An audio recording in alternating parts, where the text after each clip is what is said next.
This is the true story of Georg Ferdinand Duckwitz, the Nazi diplomat who saved almost all of Denmark's Jews from the Holocaust.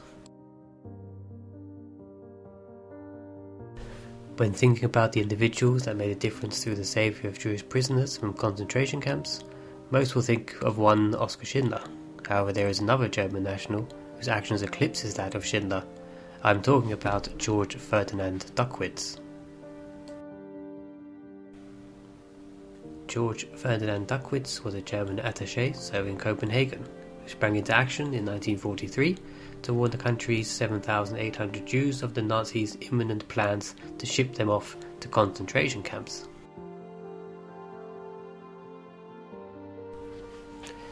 He started as a member of the Nazi Party, yet Georg Ferdinand Duckwitz chose to warn occupied Denmark about the impending transfer of Jews to concentration camps by the Germans. This was an act that could have cost the diplomat his life, and it showed how one individual can make a difference during wartime. Georg Ferdinand Duckwitz was born in Bremen, Germany in 1904. He came from a family of wealthy merchants and went to college to study law and economics. He soon became interested in the right-wing politics. After graduating, Duckwitz joined a large German coffee company, soon representing the company in Copenhagen, Denmark. A few years later, he entered the world of maritime shipping. In November 1932, Duckwitz's right-wing sympathies led to him joining the Nazi Party and working in the foreign German ministry.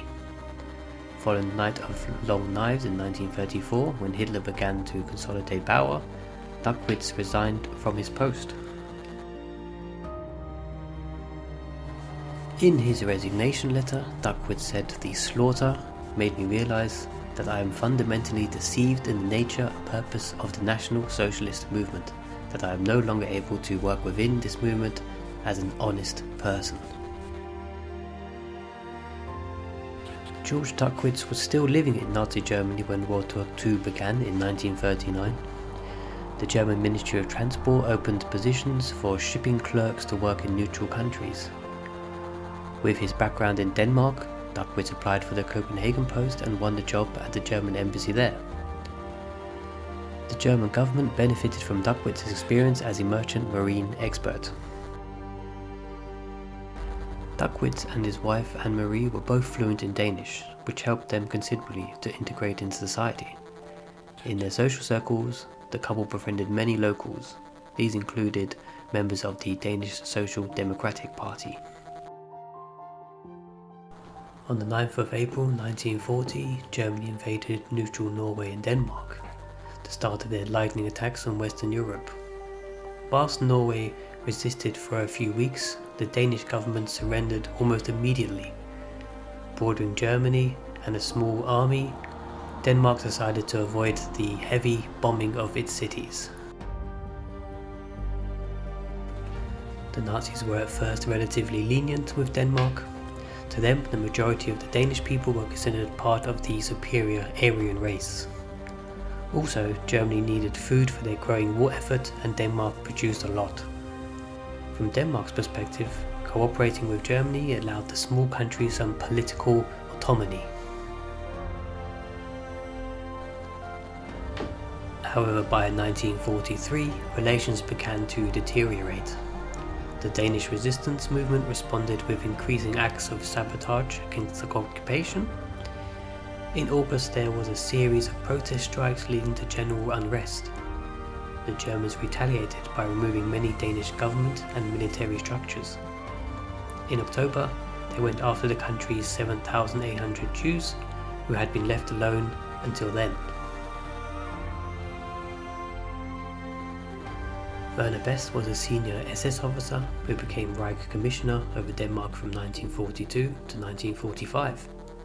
He was born in 1903 and was a dedicated Nazi from the early years.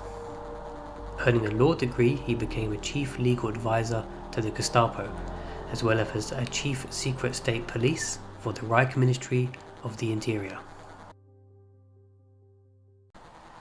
Despite Werner Best's loyal Nazi sympathies, he continued a relatively tolerant governance of Denmark during his first few years. Working at the German embassy, Duckwitz befriended Best. Through Best, Duckwitz gained special access to upcoming policy changes, the knowledge he would need to save thousands of lives. In August 1943, the German government decided to deport all of Denmark's Jews to the Theresienstadt concentration camp. Werner Best received the order in September. In a friendly chat, Best told Duckwitz the Nazis' plan. In his diary, Duckwitz wrote, "I know what I have to do." Quietly, Duckwitz left for Sweden. He befriended the neutral government under Prime Minister Per Albin Hansson to accept any Jewish refugees that fled from Denmark. After this, he returned to Denmark and secretly met prominent social democratic Danish politician Hans Hedtoft in downtown Copenhagen. Duckwitz proceeded to tell Hedtoft everything he knew regarding Nazi deportation plans. As a result, Hedtoft and other Danes started planning the rescue of the country's Jewish population. Using German contacts in Denmark, Duckwitz was able to slow down the Nazi deportation plans. Taking further action, Duckwitz provided legal documentation to Dutch Jews, helping them seek refuge in Sweden. News of the impending deportations spread quickly on 2nd of October, and the Danes mobilized. Some hid Jewish citizens in their own homes. They fed and got them ready for the sea passage to asylum in Sweden. Desperate refugees made their way to coastal fishing towns on the 1st of October. They boarded many small boats where local fishermen attempted the short but harrowing journey to Sweden. The crossing took about an hour, but the danger was immense. German ships boarded a few boats with the occupants being arrested.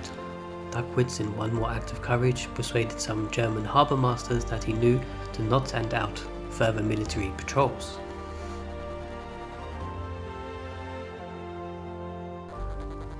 The vast majority of boats made it to safety in Sweden, with over 7,000 people successfully evacuated. Some Jews didn't hear the warnings, or were too old or sick to flee, with close to 500 being sent to Theresienstadt concentration camp. Still, however, the Danish government provided support to those who were supported, sending clothing and food to individual camp prisoners and saving many more. Incredibly, Georg Ferdinand Duckwitz survived the rest of the war without being arrested by the Nazis. There were indications that Werner Best knew about Duckwitz's actions to save the Jews, however likely wanted to prevent further tensions with Denmark, and seeing Germany losing the war, he chose to ignore them.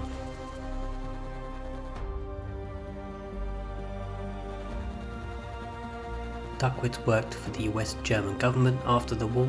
He served as an ambassador to Denmark and later focused on improving post-war relations between Germans and Poles. After World War II, Denmark honoured Duckwitz for his role in the rescue campaign, and in 1971, Israel's Memorial to the Holocaust, Yad Vashem, presented Duckwitz with its Righteous Among the Nations award. Duckwitz sadly passed away in 1973 at the age of 68. Thank you for watching History Buff. Please remember to like and subscribe. You can also click that notification bell so you don't miss out on any future uploads from the channel.